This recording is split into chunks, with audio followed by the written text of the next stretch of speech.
juntamente com você, em comunhão, cultuar ao nosso Senhor e Salvador, Jesus Cristo. Eu vim com a minha esposa Nayane, né, como foi bem colocado, ao Rio, para algumas atividades. Nós já tivemos a oportunidade de conhecer o Rio de Janeiro. Parte da família de Nayane, uma parte da família mora aqui, mas nós viemos numa missão bem específica que tem a ver com o campo empírico de uma pesquisa de doutorado que Nayane faz, e é aqui no Rio de Janeiro. E eu aproveitei também a viagem para fazer uma pesquisa no meu campo empírico, no Maracanã. Estive lá quarta-feira, constatando a classificação da nação em uma condição continental. E foi maravilhoso. O pastor André sabia de tudo isso e aproveitou o ensejo da nossa vinda para estender o convite, para que eu pudesse estar pregando aqui nesta manhã. Eu quero desde já agradecer ao pastor André pela gentileza, pela cordialidade. Pastor André, essa pessoa que vocês conhecem, esse pastor fora da curva, com as suas características dadas por Deus. É uma honra eu imagino, ser pastoreado pelo reverendo André, como também de sua esposa, que forma juntamente com ele um casal pastoral assim, digno de nota, né? Que Deus abençoe, pastor André, Marcele, Deus abençoe vocês. Foi ótimo estar com vocês, está sendo ótimo estar com vocês. Me permita abençoar a sua vida com a palavra do Senhor. Eu quero lembrar você da experiência única, singular e exclusiva de estarmos em uma ocasião de culto. Uma vez que o culto ele se estabelece, especialmente no dia do Senhor, ele se estabelece como o antegozo da assembleia definitiva que estará na presença do nosso Deus. Então nós temos essa experiência, essa oportunidade dada pelo próprio Deus, única, exclusiva, singular, irrepetível, pelo menos no que diz respeito ao que está acontecendo agora. E aproveito então para falar do milagre que é o exercício da pregação. Nós estamos diante de um milagre que vai ocorrer, porque você sabe muito bem que não se trata de uma palestra de natureza religiosa. Não se trata de uma palavra que fala sobre Deus. Mas nós estamos diante da pregação ou da exposição do Evangelho, onde o Espírito Santo ele tem a capacidade de levar a palavra ao coração. O pregador ele é capaz de levar até os ouvidos carnais. Mas o Espírito pode levar ao lugar mais profundo do interior do ser humano. Não à toa, o príncipe dos pregadores, no século XIX, o conhecido Charles Spurgeon, antes de assumir o púlpito, dominicalmente, todo domingo ele fazia o seguinte: enquanto ele subia, ele tinha um credo, e ele orava o credo dele: eu creio no Espírito Santo. Eu creio no Espírito Santo. Eu creio no Espírito Santo. A nossa ardente expectativa é que o Espírito Santo aplique a sua palavra aos nossos corações, edificando assim a igreja do nosso Senhor e Salvador Jesus Cristo, para a glória de Deus Pai. Gostaria que você abrisse sua Bíblia no Evangelho segundo Marcos. Se não for o caso de abrir, você pode ligar a sua Bíblia também. Já que nós estamos nessa época, né? Smartphone, tem uma Bíblia, você pode acessar de maneira muito rápida. Evangelho segundo Marcos. Localize, por favor, o capítulo 3.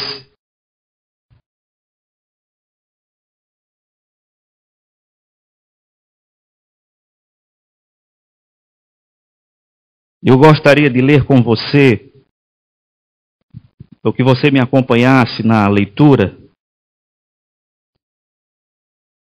a partir do versículo 13.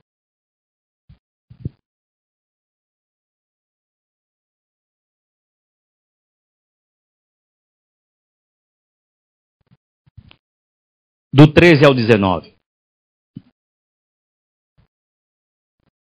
Depois subiu ao monte e chamou os que ele mesmo quis.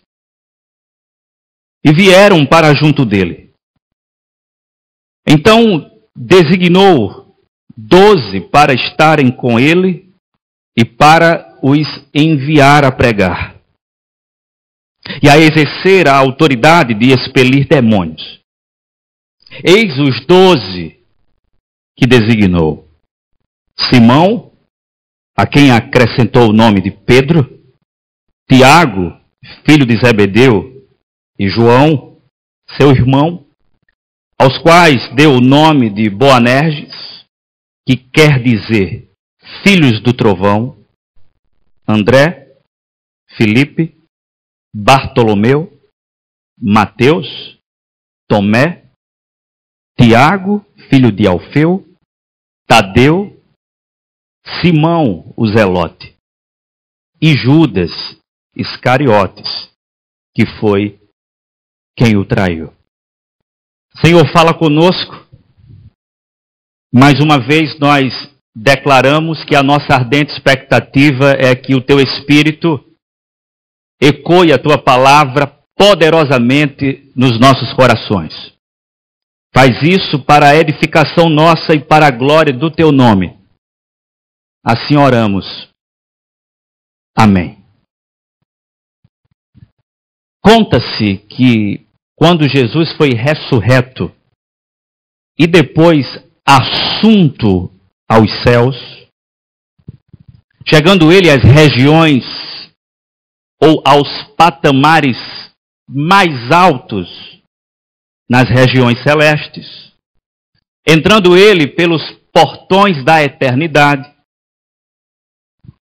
uma parede angelical com anjos foi formada, uma parede formando assim um corredor de adoração. Anjos perfilados de um lado, anjos perfilados de outro lado.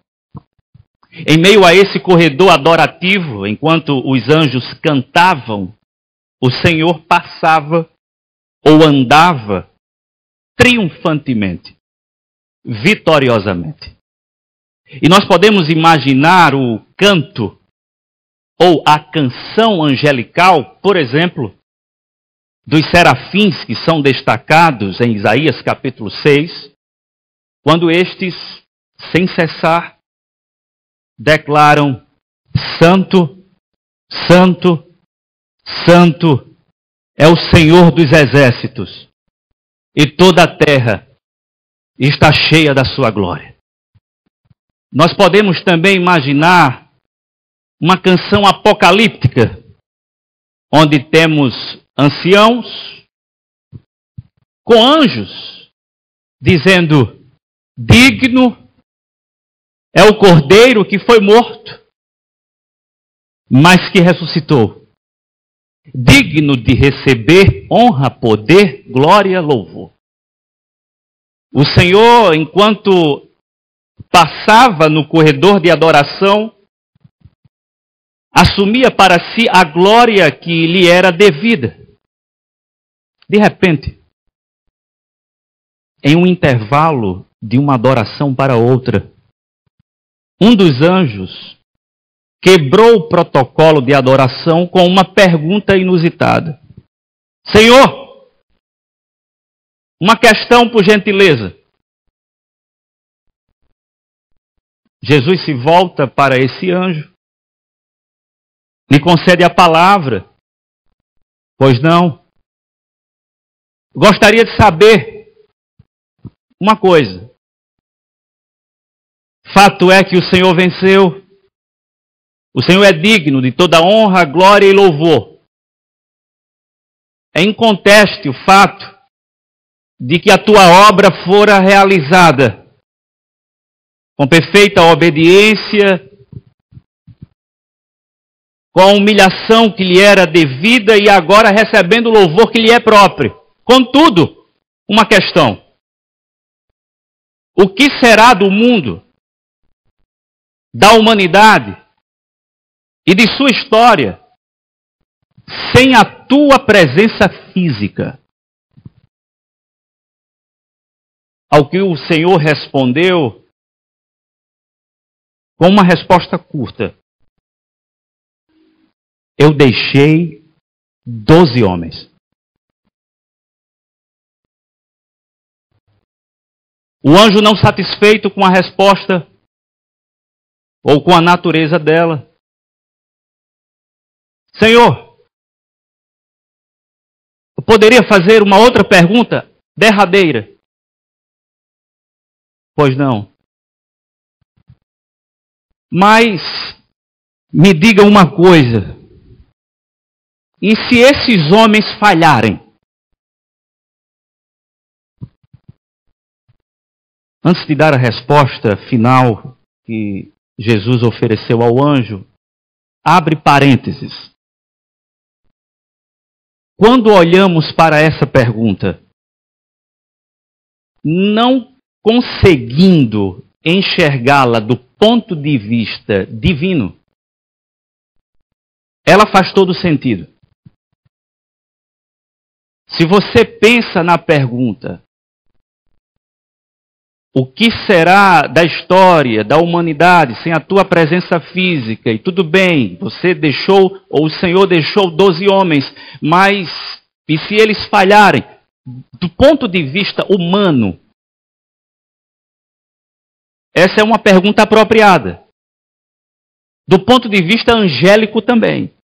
Mas do ponto de vista humano, essa é uma pergunta que faz todo sentido, uma vez que alguém já ponderou, um estudioso, inclusive, de eclesiologia, de doutrina da igreja, dizendo o seguinte: reúna um bando de pecadores, coloque um líder pecador para estar à frente como pastor, faça uma organização eclesiástica e esteja tão certo como o imposto e como a morte, de que isso vai dar errado. Reúna um bando de pecadores, coloque um pastor pecador para liderar, e esteja tão certo, assim como o imposto e a morte, que isso vai dar errado. Fecha parênteses. O Senhor respondeu ao anjo. O anjo que lhe perguntara aí se eles falharem na missão. O Senhor respondeu: eu não tenho plano B. O que a história retrata? O que essa história retrata, irmãos? A igreja de Jesus Cristo, deixada por ele a partir dos apóstolos. A igreja revelada, ao menos no Novo Testamento. A igreja não é um remendo na história da redenção. A igreja não é uma invenção divina na tentativa de remediar um problema, levando em consideração o fracasso histórico do povo de Deus na antiga aliança, por exemplo, no que diz respeito à sua missão de ser farol, luz para as nações perdidas.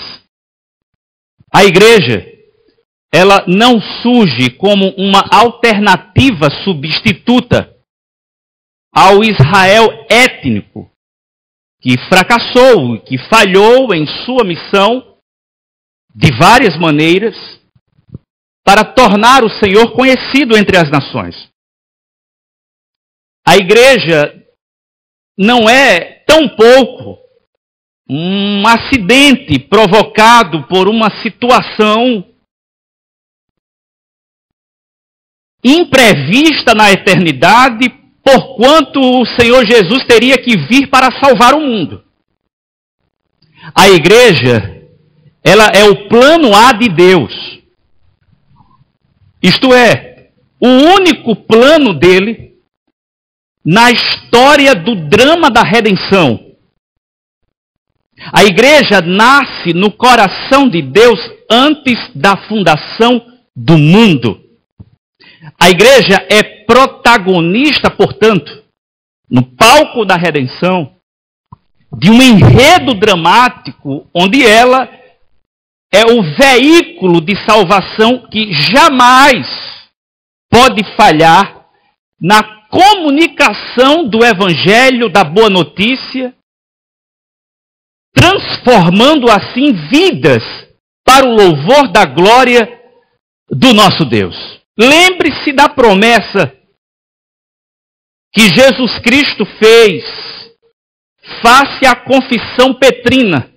Lembram da confissão de Pedro? Quando Jesus pergunta: quem vocês dizem?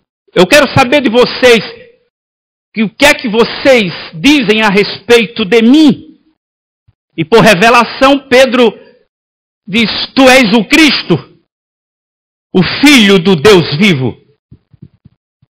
Jesus diz: bem-aventurado és tu, Simão Barjonas, porque não foi carne nem sangue que te revelou, mas o meu Pai que está nos céus.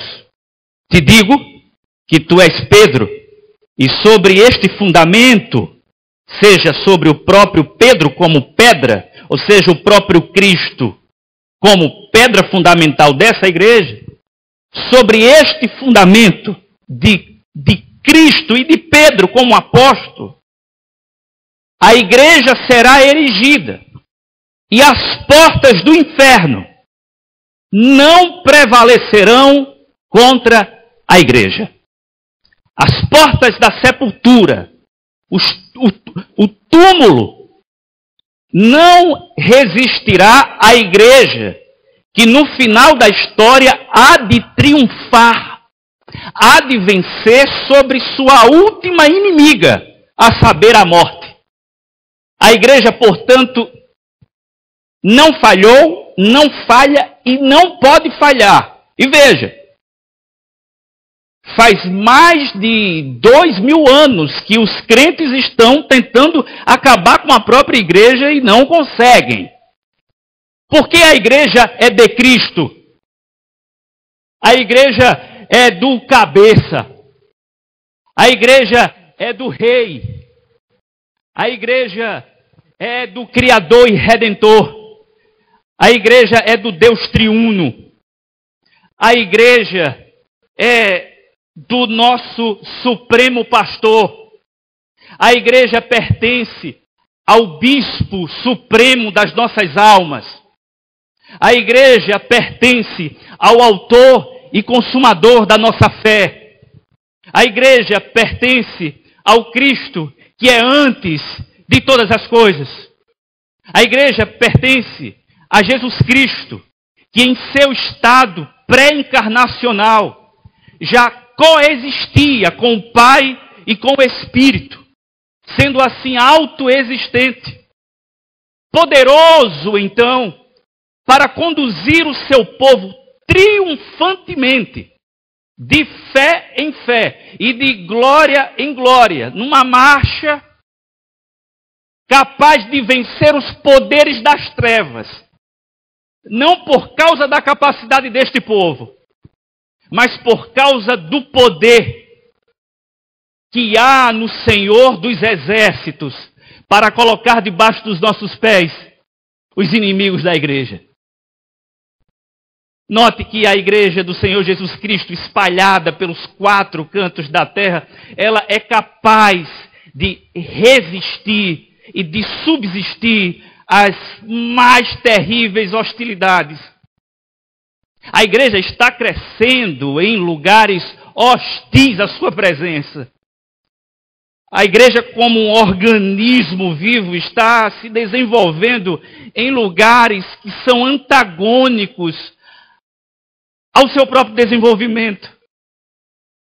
A igreja de Jesus Cristo aqui, a igreja local da Presbiteriana da Barra, ela existe não por causa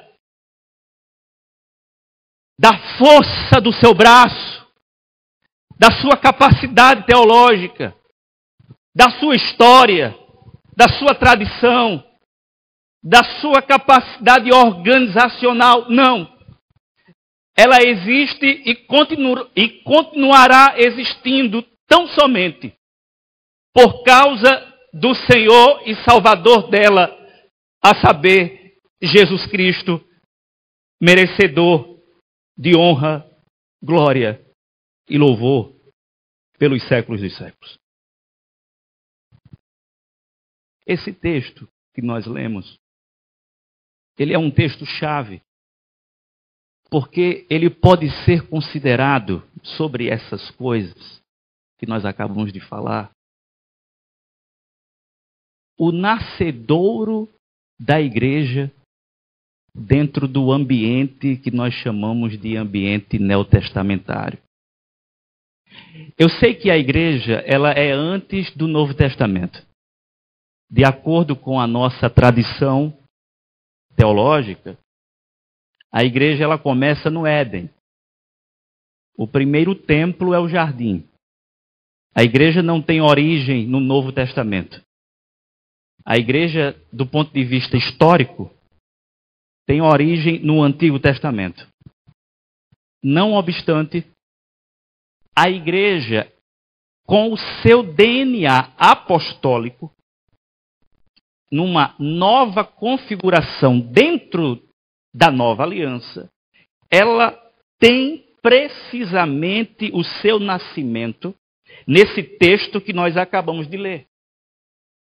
Porque, como bem colocou o comentarista alemão Adolf Puy, comentando esse texto, ele disse assim, olha, por detrás dos 12 de Marcos, capítulo 3, do verso 13 ao verso 19, por detrás dos 12, estão os 120 de Atos, capítulo 1, versículo 15. Por detrás dos 120 convertidos, de Atos capítulo 1, versículo 15, você tem os 3.000 convertidos de Atos capítulo 2. Por trás dos 3.000 de Atos capítulo 2, você tem os 5.000 convertidos de Atos capítulo 4. Por trás dos 5.000 convertidos de Atos capítulo 4, você tem os 144.000, número simbólico, os 144.000 convertidos de Apocalipse capítulo 7. E por trás dos 144.000 de Apocalipse capítulo 7, você tem todas as famílias da terra, todas as nações, todas as tribos, todas as línguas, abençoadas por Deus, em Apocalipse capítulo 21 e capítulo 22 finalmente. E isto em virtude de uma aliança abraâmica, feito antes da existência de Israel como nação, que veiculava a salvação. Temos então um texto-chave para pensarmos na igreja como protagonista no cenário da história da redenção. E aqui, com base nesse texto, eu gostaria de destacar algumas verdades a partir da seguinte pergunta: em que consiste a igreja do nosso Senhor e Salvador Jesus Cristo. A igreja como comunidade incomparável, porque nada se compara a ela. Essa comunidade incomparável, a igreja do nosso Senhor e Salvador Jesus Cristo, em que consiste ela? Eu sei que a pergunta é abrangente e nós não temos como oferecer todas as respostas. Não há como eu esgotar, exaurir o assunto. Mas eu quero arriscar algumas respostas com base no texto. Em primeiro lugar, a igreja, como comunidade incomparável do nosso Senhor e Salvador Jesus Cristo, consiste de gente eleita. Eu chamo sua atenção para o início do texto.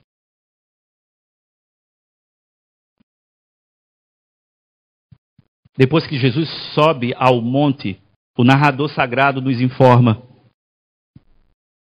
que ele chamou para si aqueles que ele mesmo quis.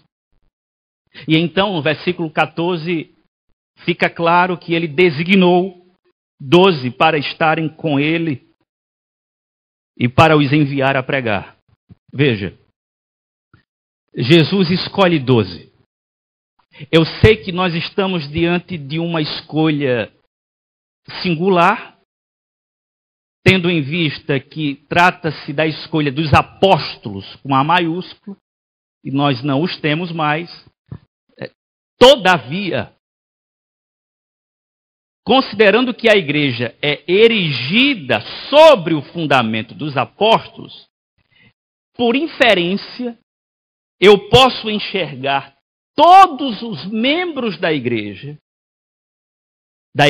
do Senhor Jesus Cristo, como sendo a comunidade dos eleitos. Nós temos aqui a doutrina da eleição incondicional. Embora diante de um texto narrativo que não tem primordialmente a intenção de nos falar sobre doutrina da eleição incondicional, até porque isso seria um anacronismo. Mas como presbiteriano, eu posso olhar para o texto e notar a doutrina da eleição incondicional como sendo fundamental para a organização da própria igreja. E por que digo isso? Porque a igreja é justamente composta por gente eleita, gente escolhida. Deus decidiu escolher estes homens, 12 apóstolos. E Deus decidiu escolher você para que você fizesse parte da sua comunidade incomparável, da igreja. Você é conhecido por Deus antes que os seus pais se apropriassem da sua certidão de nascimento.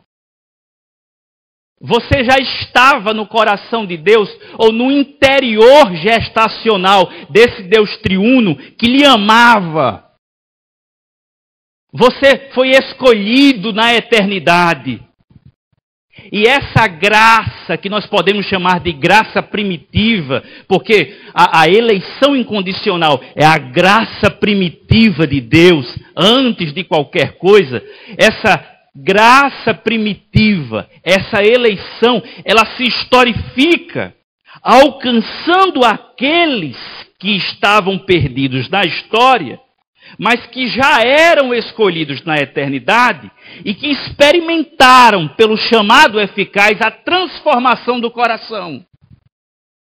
Portanto, no tempo e no espaço, o Senhor, através do poder do Espírito Santo, convenceu seu coração do pecado, da justiça e do juízo, transportou você do reino das trevas para o reino da luz, e por esta razão, tão somente você faz parte da igreja. Por que é que você está aqui numa manhã de domingo? A não ser pelo fato de você ter sido escolhido com base no soberano amor de Deus para fazer parte do seu povo. Essa é a única explicação, não há outra. Você não está aqui simplesmente porque alguém lhe convidou, embora isso faça parte do processo. Você não está aqui simplesmente porque você se despertou para a Igreja Presbiteriana da Barra. Você não está aqui por acaso.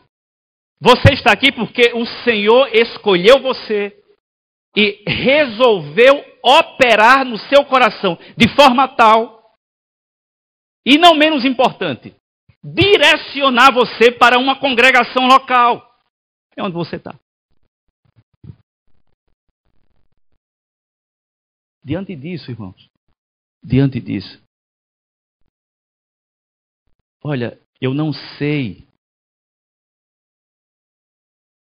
de maneira específica e pormenorizada quais foram as frustrações que você já vivenciou ou que está vivenciando no âmbito social, quando nós, em um mundo como esse, por exemplo, temos várias frustrações pelo fato de não termos sido escolhidos, por exemplo, para trabalharmos na empresa tal, para fazermos parte da equipe tal. Alguma frustração por não ter sido escolhido, eleito, selecionado numa faculdade, por uma banca, em um concurso, por não ter passado num processo seletivo. Isso tudo nos frustra, porque nós gostamos dessas escolhas humanas que de alguma maneira chancela em nós algum tipo de valor. Meu irmão, minha irmã, você é filha de Deus. E nada se compara a isso. Você faz parte da comunidade incomparável do Senhor e Salvador Jesus Cristo. O que importa para nós é a nossa identidade em Cristo. O que importa para nós é o fato de sermos discípulos de Jesus Cristo. Irmãos, o que é que nós ostentamos na sociedade, a não ser aquilo que Paulo ostentava? Eu me glorio somente na cruz. O que é que você ostenta? Qual é o seu prestígio? Quais são os seus títulos? O que é que você tem? A coisa mais importante da sua vida e que define o seu ser é que você é eleito de Deus, eleita de Deus, escolhido por Deus, escolhida por Deus. Você estava perdido e agora foi achado. Você vivia em trevas e sem perspectiva. A vida não fazia o mínimo sentido para você, pois sem Cristo a vida é um desespero. Como já concluiu Bertrand Russell, em seu próprio texto, Por que não sou cristão? Já que ele não era nenhum teísta, nenhum crente, muito pelo contrário, mas avesso a isso. Bertrand Russell concluiu que a vida dessa forma, sem Deus, é fundamentada sobre o firme fundamento do desespero incessante. Sem Cristo a vida é um abismo. Sem Deus não faz sentido. Portanto, considere-se a pessoa mais feliz do planeta Terra. Porque o Senhor alcançou você. Não por algum mérito. Não por nada. Não por alguma característica que ele viu em você. Muito pelo contrário. A propósito, escute isso. Jesus está chamando esses homens e os escolhendo de uma maneira contracultural. O que revela ainda mais a doutrina da eleição quando aplicada a nós. Porque, escute, esses homens aqui, eles foram escolhidos. Jesus indo na contramão de toda a tradição rabínica do primeiro século. Porque o que ocorria para um menino judeu, principalmente no contexto aqui do primeiro século, era regra, um menino judeu, ao completar 6 anos de idade, começar a estudar a Torá. o que nós conhecemos como Pentateuco. Então, ele passava por um processo dentro da tradição rabínica que era conhecida, ou era conhecido como Beit Sefer, que é quando ele, dos 6 aos 10 anos, ele estuda o Pentateuco, mas ele não só estuda, ele decora. Ele decora os 5 primeiros livros. Com 10 anos ele tem os 5 primeiros livros decorados. Aí, com 10 anos, ele entra num outro processo, num processo mais avançado de formação, que é o Beit Talmud. E aí ele não passa apenas a conhecer a Torá, mas ele se empenha no conhecimento de toda a estrutura escriturística, o que compreende não apenas os 5 primeiros livros, mas os livros históricos, o que nós conhecemos como os livros históricos, os livros proféticos, os livros poéticos. Então, quando o menino completava esse ciclo, com 14 anos de idade, ele já sabia o Antigo Testamento decorado. A partir daí, os rabinos iriam decidir quem eram os eleitos para dar continuidade ao estudo agora de natureza mais apologética. Porque a partir dos 14 anos o menino iria discutir sobre a lei, sobre as interpretações, sobre a hermenêutica, avanços em estudos a partir das escolhas dos rabinos. Estes homens que foram escolhidos por Jesus, eles não deram para a academia religiosa. Eles voltaram para as suas respectivas profissões, dos seus respectivos pais. Então, eles são pessoas não eleitas pela elite judaica. Lembre-se que Jesus é um rabino. Não apenas isso.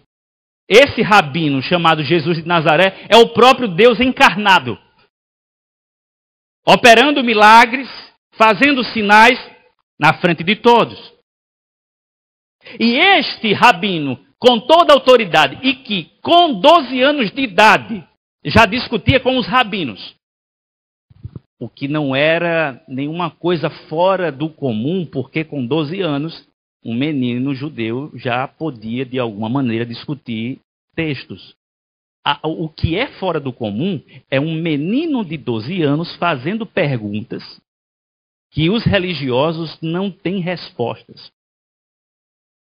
Porque tratava-se do próprio Deus encarnado, do próprio autor da lei.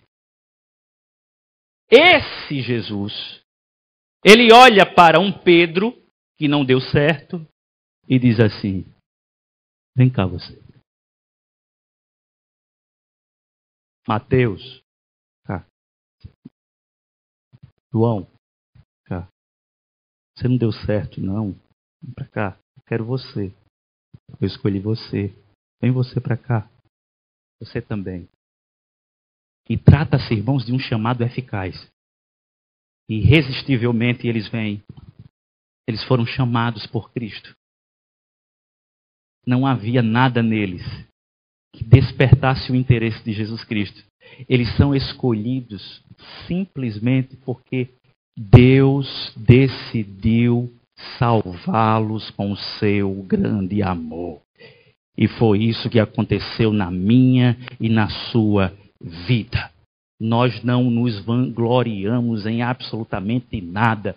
Muito pelo contrário, essa doutrina da eleição incondicional, isso que está revelado aqui no texto, da escolha que Jesus Cristo faz e opera, só nos leva, irmãos, a cada vez mais andar de joelhos.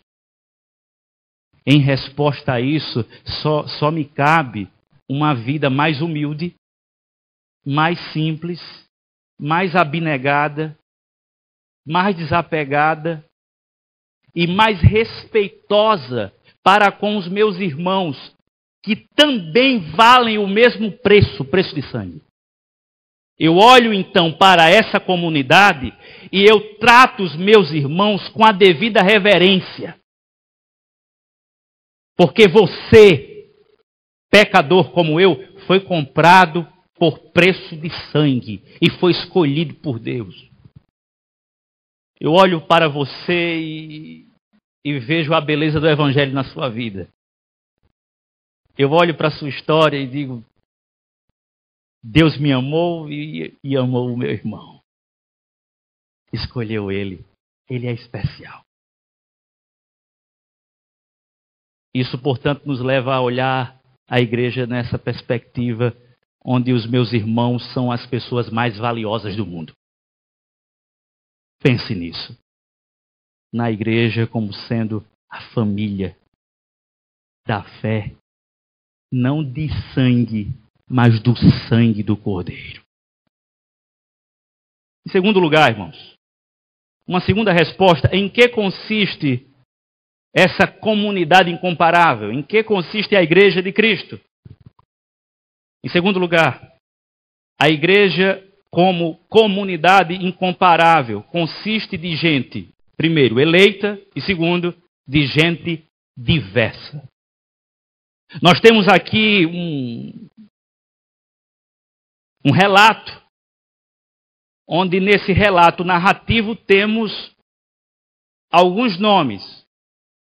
Os nomes dos apóstolos. E nós temos então claramente uma diversidade. Um ponto heterogêneo. Porque nem todos aqui têm afinidades. São pessoas distintas, irmãos. Se você fizer uma análise criteriosa desses 12, você não faria esse tipo de escolha. Porque, veja, lá na igreja nós temos alguns grupos, pequenos grupos, e geralmente nós fazemos isso por afinidade, ou por faixa etária, algo do tipo. E de alguma forma a gente sempre procura, né, criar esses pequenos grupos com algumas afinidades. Há algumas igrejas que provocam o discipulado a partir de grupos que são heterogêneos, onde eles precisam criar pontos de contato com base no próprio Evangelho. Mas o meu ponto aqui é muito mais fácil para mim criar um pequeno grupo onde eu tenho pessoas com certas afinidades. Jesus criou um pequeno grupo onde ninguém tem afinidade com ninguém. Porque eu vou dar um exemplo aqui para você, só para pegar um único exemplo, talvez nos ajude a entender melhor isso. Você tem um Mateus, que é Levi, não é? Na verdade o nome de batismo é Levi, e aí subtende-se que os pais de Mateus, que é Levi, colocou esse nome, considerando a tribo de Levi, e quem sabe apostando que o menino seria uma bênção. Mas o menino se tornou um grande chefe de uma organização criminosa. Ele se tornou um publicano, cobrador de impostos, um traidor, aliado a Roma e cobrando taxas e impostos altíssimos. Um sujeito repugnante para a sociedade. Então ele é chamado por Jesus. Mas Jesus chama uma outra figura, que é o exato oposto dele, que é Simão o Zelote. Os zelotes, eles formavam um grupo social ou sociopolítico absolutamente nacionalista. E que era este grupo contrário, radicalmente contrário, em oposição ferrenha a Roma. Mais do que isso, os zelotes, eles geravam revoltas armadas contra Roma. E tinham os publicanos como alvos primários ou primeiros. Então Jesus pega dois inimigos e coloca para sentar na mesma mesa. Diz, vocês vão viver. Vocês vão dar bom dia. Vocês vão dar boa tarde. Vocês vão dar boa noite. E aí você fica imaginando assim, Mateus olhando para Simão querendo matar Mateus, e Mateus dizendo, não se meta nessa, porque não... São pessoas antagônicas, irmãos. São pessoas com formações diferentes, com histórias diferentes. E Jesus faz isso. Às vezes a gente quer, com o nosso coração narcisista, a gente quer que todo mundo na igreja se pareça conosco. Ou seja, a nossa imagem e semelhança. É esse processo de apoteose pecaminosa. É quando eu estou me transformando num Deus. E eu quero que todos sejam como eu quero. E que me aceitem do meu jeito. E aí nós nos esquecemos que nós não nos constituímos o padrão da igreja. Quando Paulo diz, sede meus imitadores como eu sou de Cristo, ele está apontando para o fato de Cristo como um modelo, mas não de Cristo como um modelo de características e personalidades próprias de uma pessoa, mas como um modelo de santidade e obediência. Porque a igreja é composta por pessoas heterogêneas, pessoas diversas, com diversas formações, com pontos de vista diferentes.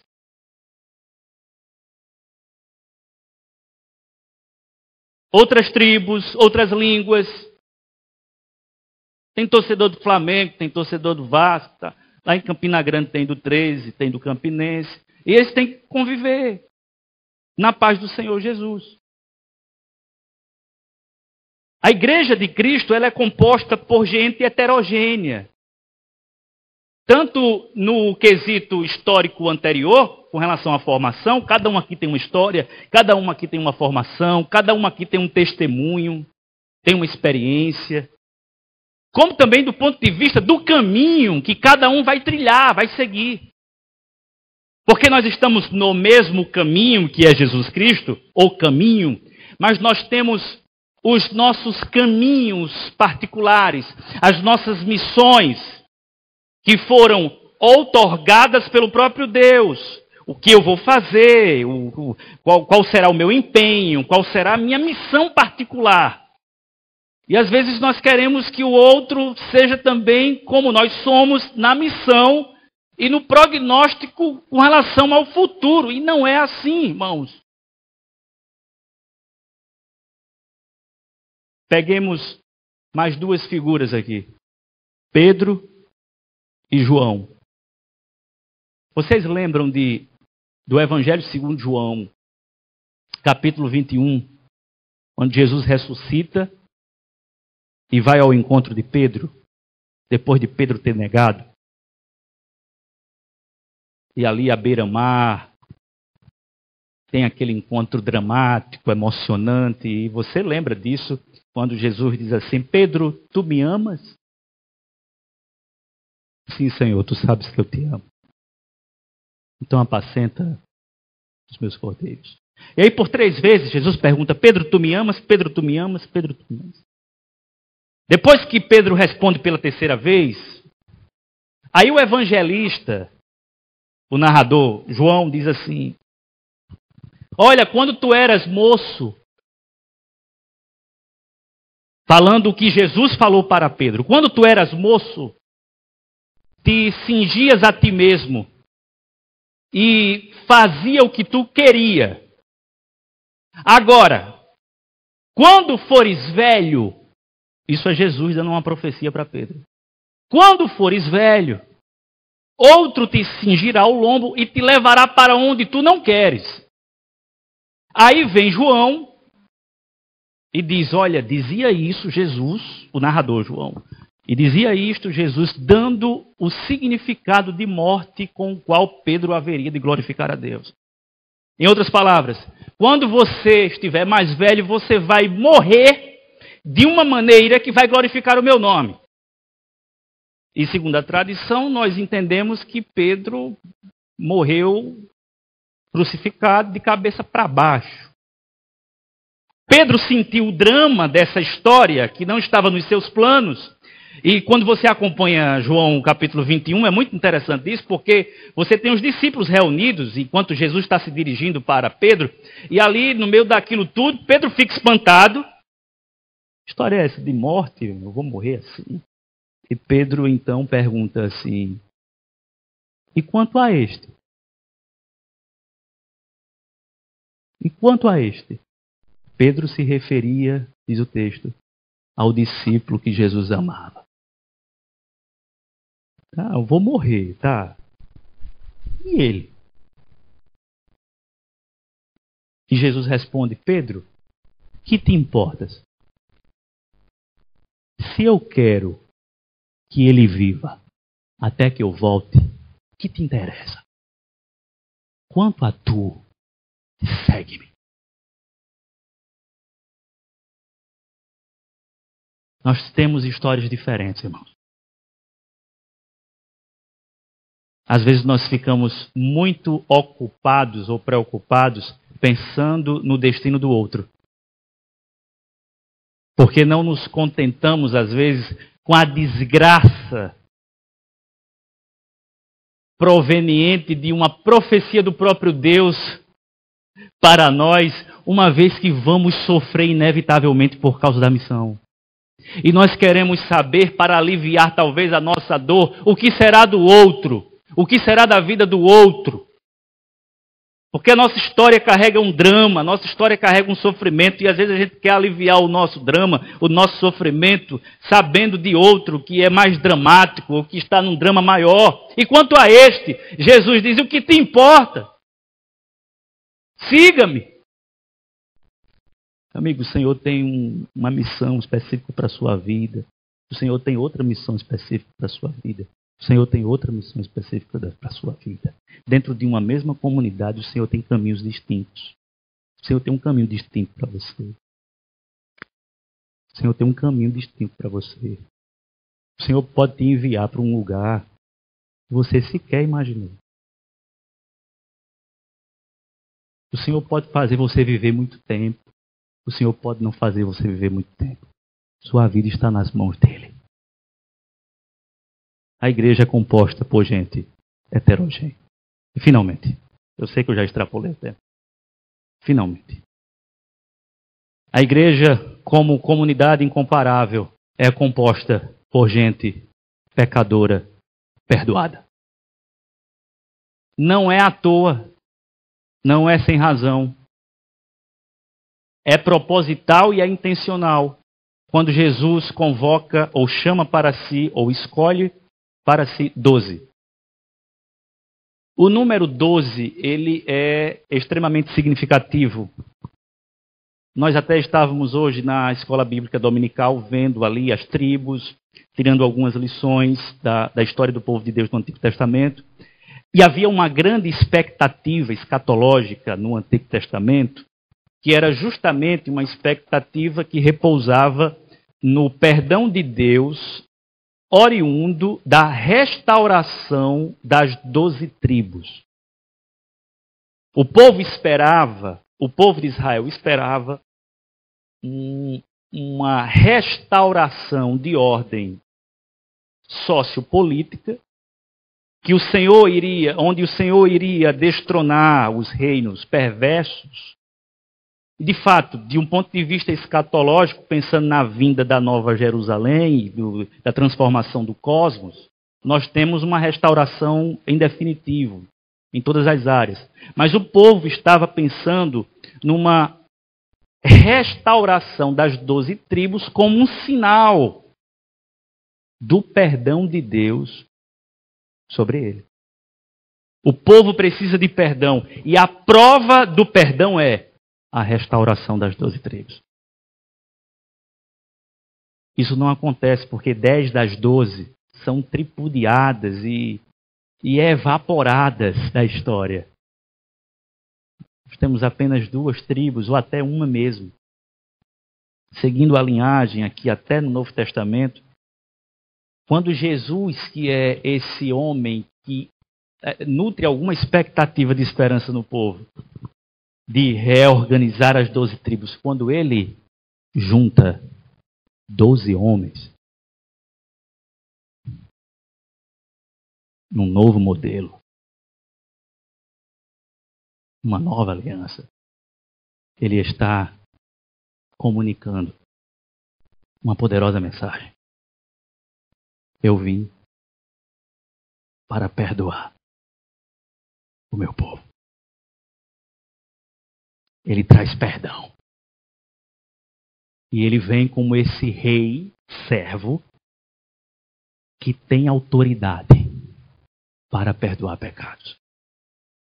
Lembram de Marcos capítulo 2? Do homem aleijado que é colocado na maca e que de cima para baixo desce?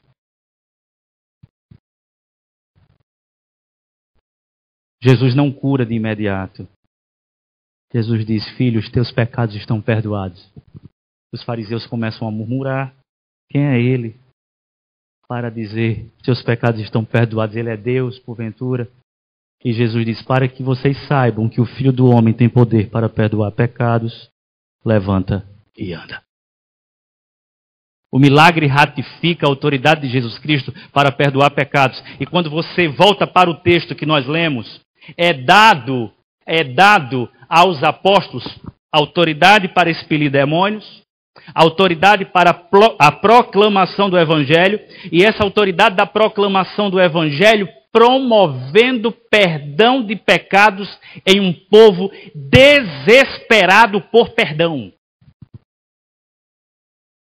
A igreja é a comunidade daqueles que foram perdoados. Os eleitos que foram alcançados na história e que viveram intensamente e ainda vivem numa experiência de perdão.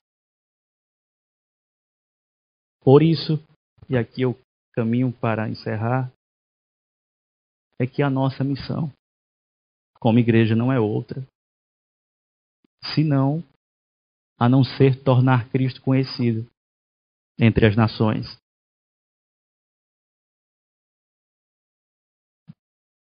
Numa difusão de esperança para a gente perdida. Você carrega a mensagem mais extraordinária do planeta.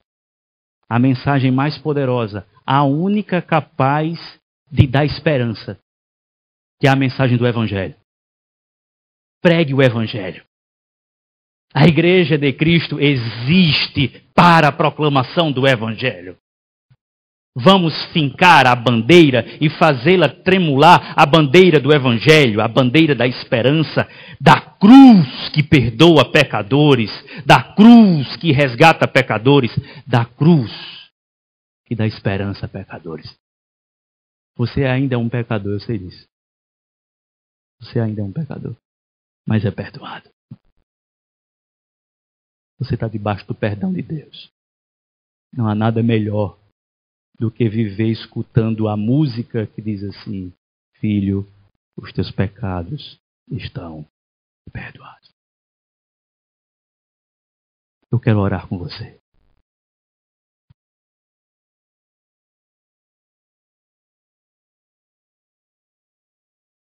Não a nós, Senhor, não a nós,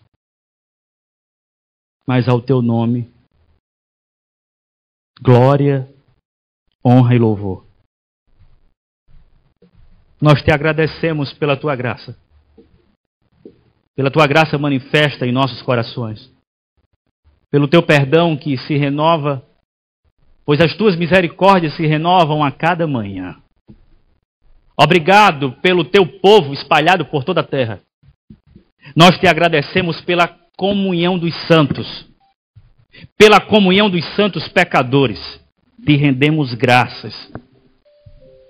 Pela oportunidade que o Senhor nos concedeu de fazer parte do povo redimido, do povo restaurado, do povo escolhido para manifestar a glória do Senhor.